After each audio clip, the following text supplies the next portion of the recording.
ನಮಸ್ಕಾರ ವೀಕ್ಷಕರೇ, ರಾಶಿ ಭವಿಷ್ಯ ವಿಶೇಷ ವಿಡಿಯೋಗೆ ತಮಗೆಲ್ಲರಿಗೂ ಸ್ವಾಗತ.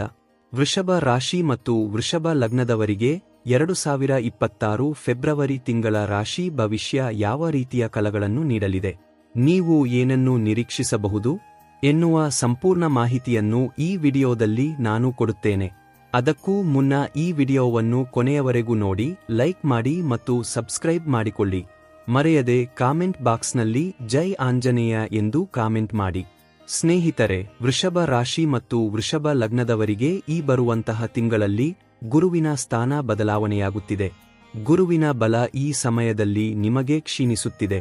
ಗುರುವು ಈಗ ತೃತೀಯ ಸ್ಥಾನದಿಂದ ಸಂಚಾರ ಮಾಡುತ್ತಿದ್ದು ತನ್ನ ಉಚ್ಚ ಸ್ಥಾನಕ್ಕೆ ಪ್ರವೇಶಿಸುತ್ತಿದ್ದಾನೆ. ಇದರಿಂದ ನಿಮ್ಮ ಹಣಕಾಸಿನ ವಿಚಾರದಲ್ಲಿ ಹಾಗೂ ಇನ್ನಿತರ ಹಲವಾರು ಮಹತ್ವದ ವಿಚಾರಗಳಲ್ಲಿ ಸುಮಾರಷ್ಟು ಏರುಪೇರುಗಳನ್ನು ಮತ್ತು ಬದಲಾವಣೆಗಳನ್ನು ನೀವು ಈ ತಿಂಗಳು ನೋಡಲಿದ್ದೀರಿ. ಜೊತೆಗೆ ನಿಮ್ಮ ರಾಶ್ಯಾಧಿಪತಿಯಾದ ಶುಕ್ರನು ಬರುವಂತಹ ತಿಂಗಳು ನೀಚ ಸ್ಥಾನದಲ್ಲಿ ಸಂಚಾರ ಮಾಡುತ್ತಾನೆ. ರಾಶ್ಯಾಧಿಪತಿಯೇ ನೀಚ ಸ್ಥಾನಕ್ಕೆ ಬಂದಾಗ ಅದು ನಿಮ್ಮ ವ್ಯಕ್ತಿತ್ವದ ಮೇಲೆ ಪ್ರಭಾವ ಬೀರುತ್ತದೆ. ನೀವು ಅಂದುಕೊಂಡಂತಹ ಕಾರ್ಯಗಳಲ್ಲಿ ಆಕಸ್ಮಿಕವಾದ ಏರುಪೇರುಗಳು ಉಂಟಾಗಬಹುದು.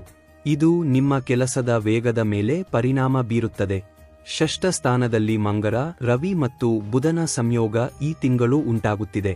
ಇದರ ಫಲವಾಗಿ ನಿಮ್ಮ ಸೌಕರ್ಯಗಳಲ್ಲಿ ಹಾಗೂ ನೀವು ಹಾಕಿಕೊಂಡ ಯೋಜನೆಗಳಲ್ಲಿ ಕೆಲವು ಉತ್ತಮ ಫಲಗಳನ್ನು ನಿರೀಕ್ಷಿಸಬಹುದು. ಆದರೆ ರಾಹು ನಿಮ್ಮ ಕರ್ಮಸ್ಥಾನದಲ್ಲಿ ಸಂಚರಿಸುತ್ತಿರುವುದರಿಂದ ನಿಮ್ಮನ್ನು ನಾನಾ ರೀತಿಯ ಕೆಲಸಗಳಿಗೆ ಪ್ರಚೋದಿಸುತ್ತಾನೆ. ಇದು ನಿಮ್ಮ ಹೆಸರು, ಕೀರ್ತಿ ಮತ್ತು ಗೌರವದ ಮೇಲೆ ಹೆಚ್ಚಿನ ಪ್ರಭಾವ ಬೀರುವ ತಿಂಗಳಾಗಿದೆ. ಶನೇಶ್ವರನು ನಿಮ್ಮ ಲಾಭ ಸ್ಥಾನದಲ್ಲಿ ಸಂಚರಿಸುತ್ತಿದ್ದರೂ ಆತ ವಕ್ರ ನಡೆಯಲಿದ್ದಾನೆ.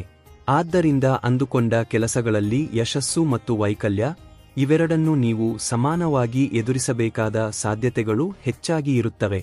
ಮುಖ್ಯವಾಗಿ ವೃಷಭ ರಾಶಿಯವರಿಗೆ ಶುಕ್ರನ ಸ್ಥಿತಿಯಿಂದಾಗಿ ಸುಖ ಸೌಕರ್ಯಗಳನ್ನು ಅನುಭವಿಸಲು ಸಾಧ್ಯವಾಗದಂತಹ ಒಂದು ರೀತಿಯ ಮಾನಸಿಕ ಸ್ಥಿತಿ ನಿರ್ಮಾಣವಾಗಬಹುದು. ಅತಿಯಾದ ಒತ್ತಡ, ಸಣ್ಣ ಪುಟ್ಟ ವಿಚಾರಗಳಿಗೂ ದೀರ್ಘವಾಗಿ ಚಿಂತಿಸುವುದು ನಿಮ್ಮ ನೆಮ್ಮದಿಯನ್ನು ಕೆಡಿಸಬಹುದು.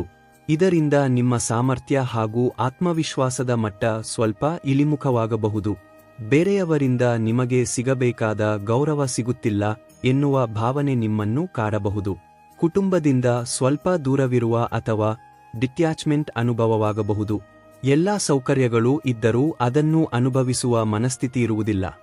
ಆದರೆ ನಿಮ್ಮ ಸ್ವಂತ ಪ್ರಯತ್ನದಿಂದ ಈ ಪರಿಸ್ಥಿತಿಯನ್ನು ಸರಿಪಡಿಸಿಕೊಳ್ಳುವ ಯೋಗಗಳು ಕೂಡ ನಿಮಗಿವೆ. ಬುಧ ಮತ್ತು ಶುಕ್ರನ ಸಂಚಾರದ ಪ್ರಭಾವದಿಂದ ನೀವು ಎಷ್ಟು ಪೈಪೋಟಿ ನೀಡುತ್ತೀರೋ ಅಷ್ಟು ನಿಮ್ಮ ಸಾಮರ್ಥ್ಯ ವೃದ್ಧಿಯಾಗುತ್ತದೆ. 17ನೇ ತಾರೀಕಿನ ನಂತರ ಗುರುವಿನ ಬಲ ಸಂಪೂರ್ಣ ಕ್ಷೀಣಿಸುವುದರಿಂದ ಕೆಲಸಗಳಲ್ಲಿ ಅಡೆತಡೆಗಳು ಉಂಟಾಗಬಹುದು. ಸರಿಯಾದ ಮಾರ್ಗದರ್ಶನ ಸಿಗದೆ ಪ್ಲಾನಿಂಗ್ಗಳಲ್ಲಿ ಏರುಪೇರಾಗಬಹುದು. ಮಿತ್ರರ ಮತ್ತು ಸಮಾಜದ ಬೆಂಬಲ ಕಡಿಮೆಯಾಗಲಿದೆ. ಬ್ಯಾಂಕ್ ವ್ಯವಹಾರಗಳು ಅಥವಾ ವಿದ್ಯಾಭ್ಯಾಸಕ್ಕೆ ಸಂಬಂಧಪಟ್ಟ ಕೆಲಸಗಳು ಅರ್ಧಕ್ಕೆ ನಿಲ್ಲಬಹುದು. ಸಾಲದ ವಿಚಾರದಲ್ಲಿ ತೊಂದರೆಗಳು, ಹಳೆಯ ಲೀಗಲ್ ಕೇಸ್ಗಳ ವೆರಿಫಿಕೇಷನ್ ಅಥವಾ ನೋಟಿಸ್ ಬರುವ ಸಾಧ್ಯತೆ ಇದೆ. ಟ್ಯಾಕ್ಸ್ ಸಂಬಂಧಪಟ್ಟ ಸಮಸ್ಯೆಗಳು ಕೂಡ ಎದುರಾಗಬಹುದು. ಈ ಎಲ್ಲಾ ವಿಚಾರಗಳಲ್ಲಿ ವೃಷಭ ರಾಶಿಯವರು ಎಚ್ಚರಿಕೆಯಿಂದ ಇರಬೇಕಾದ ಅವಶ್ಯಕತೆ ಇದೆ. ಕೇತುವು ನಿಮ್ಮ ಕುಟುಂಬ ಸುಖ ಸ್ಥಾನದಲ್ಲಿ ಸಂಚರಿಸುವುದರಿಂದ ಭೂಮಿ ಮತ್ತು ವಾಹನಗಳ ವಿಚಾರದಲ್ಲಿ ಬದಲಾವಣೆಗಳಾಗುತ್ತವೆ. ವಾಹನ ಖರೀದಿ ಅಥವಾ ಮಾರಾಟಕ್ಕೆ ಇದು ಸಕಾಲವಾಗಿದ್ದರೂ ಮಿಶ್ರ ಫಲಗಳು ಇರುತ್ತವೆ. ಮನೆ ಅಥವಾ ಆಸ್ತಿಯನ್ನು ಮಾರಾಟ ಮಾಡಿ ಲಾಭ ಪಡೆಯುವವರಿಗೆ ಕೆಲವು ಉತ್ತಮ ಅವಕಾಶಗಳು ಈ ತಿಂಗಳು ಒದಗಿ ಬರಲಿವೆ. ರಿಯಲ್ ಎಸ್ಟೇಟ್ ವ್ಯವಹಾರದಲ್ಲಿ ಸ್ವಲ್ಪ ಲಾಭ ಕಂಡರೂ ಅದಕ್ಕಾಗಿ ನೀವು ಹೆಚ್ಚಿನ ಶ್ರಮ ಮತ್ತು ಪೈಪೋಟಿ ನಡೆಸಬೇಕಾಗುತ್ತದೆ. ಶತ್ರುಗಳ ಮೇಲೆ ನೀವು ಹಿಡಿತ ಸಾಧಿಸುತ್ತೀರಿ, ಆದರೆ ಅತಿಯಾದ ಆಕ್ರಮಣಕಾರಿ ಸ್ವಭಾವ, ಅಗ್ರೆಸಿವ್ ಮತ್ತು ವಾದಗಳಿಂದ ಸಮಸ್ಯೆಗಳನ್ನು ತಂದುಕೊಳ್ಳಬೇಡಿ. ತಾಳ್ಮೆಯಿಂದ ಇರುವುದು ನಿಮ್ಮ ಕೆಲಸಗಳು ಸುಗಮವಾಗಿ ಸಾಗಲು ಸಹಾಯ ಮಾಡುತ್ತದೆ. ಮಂಗಳನು ಷಷ್ಠ ಸ್ಥಾನದಲ್ಲಿ ಇರುವುದರಿಂದ ನೀವು ಎಲ್ಲರ ಜೊತೆ ಹೋರಾಡಬೇಕಾದ ಅನಿವಾರ್ಯತೆ ಇರುತ್ತದೆ. ವಿನಾಕಾರಣ ವೈಮನಸ್ಸು ಮತ್ತು ಮನಸ್ತಾಪಗಳು ಉಂಟಾಗಿ ಮಿತ್ರರ ಸಹಕಾರ ಸಿಗದೇ ಇರಬಹುದು. ಪತಿ ಪತ್ನಿಯರ ಬಾಂಧವ್ಯದಲ್ಲಿ ಏರುಪೇರುಗಳಾಗಬಹುದು. ಶುಕ್ರ ನೀಚನಾಗಿರುವುದರಿಂದ ವ್ಯಾಪಾರ ವ್ಯವಹಾರಗಳಲ್ಲಿ ಮಂದಗತಿ ಅಥವಾ ಏರುಪೇರುಗಳನ್ನು ನೀವು ನಿರೀಕ್ಷಿಸಬಹುದು. ಹಿಂದೆ ಮಾಡಿದ್ದ ಕೆಲಸಗಳಿಂದ ಈಗ ಸ್ವಲ್ಪ ಲಾಭವಾಗುವ ಸಾಧ್ಯತೆಯಿದೆ.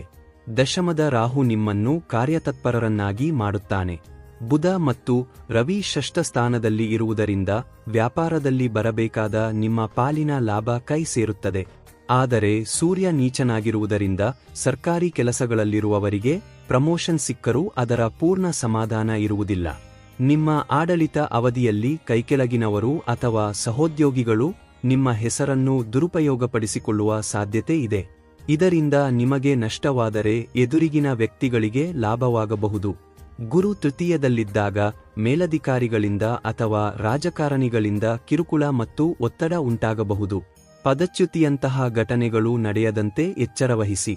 ಶನಿಯ ವಕ್ರ ನಡೆಯಿಂದ ಕೆಲಸಗಳು ಎನ್ ರಿಸಲ್ಟ್ ಹಂತಕ್ಕೆ ಬಂದು ಮತ್ತೆ ವಿಳಂಬವಾಗಬಹುದು.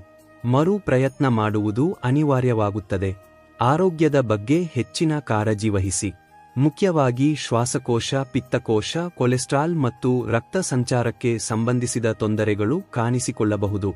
ದೃಷ್ಟಿ ದೋಷ ಅಥವಾ ನರಗಳ ದೌರ್ಬಲ್ಯ ಉಂಟಾಗಬಹುದು. ಹೃದಯ ಸಂಬಂಧಿ ಸಮಸ್ಯೆ ಇರುವವರು ಈ ತಿಂಗಳು ಆಸ್ಪತ್ರೆಗೆ ಓಡಾಡಬೇಕಾದೀತು.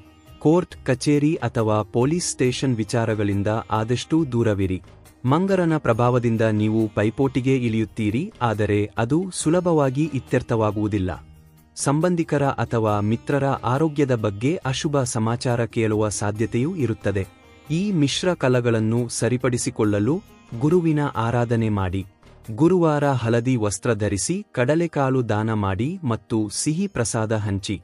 ಶುಕ್ರವಾರದಂದು ಬಿಳಿ ವಸ್ತ್ರ, ಅವರೆಕಾಳು ಮತ್ತು ಕಲ್ಲುಸಕ್ಕರೆ ದಾನ ಮಾಡುವುದರಿಂದ ಶುಕ್ರನ ನೀಚ ಪ್ರಭಾವ ಕಡಿಮೆಯಾಗಿ ಲಕ್ ಫ್ಯಾಕ್ಟರ್ ಹೆಚ್ಚಾಗುತ್ತದೆ ಮತ್ತು ಗೌರವ ಪ್ರಾಪ್ತಿಯಾಗುತ್ತದೆ. ಸೂರ್ಯನ ದೋಷ ನಿವಾರಣೆಗೆ ಪ್ರತಿ ಭಾನುವಾರ ಗೋಧಿ ದಾನ ಮಾಡಿ. ಪ್ರತಿದಿನ ಸೂರ್ಯ ನಮಸ್ಕಾರ ಮಾಡಿ ಮತ್ತು ಸೂರ್ಯನಿಗೆ ಅರ್ಘ್ಯ ಅರ್ಪಿಸಿ. ಬುಧನ ಅನುಗ್ರಹಕ್ಕಾಗಿ ಪಚ್ಚೆ ರತ್ನವನ್ನು ಧರಿಸಿ ಅಥವಾ ಕನಿಷ್ಠ ಪಕ್ಷ ಒಂದು ಹಸಿರು ವಸ್ತ್ರವನ್ನು ನಿಮ್ಮ ಬಳಿ ಇಟ್ಟುಕೊಳ್ಳಿ.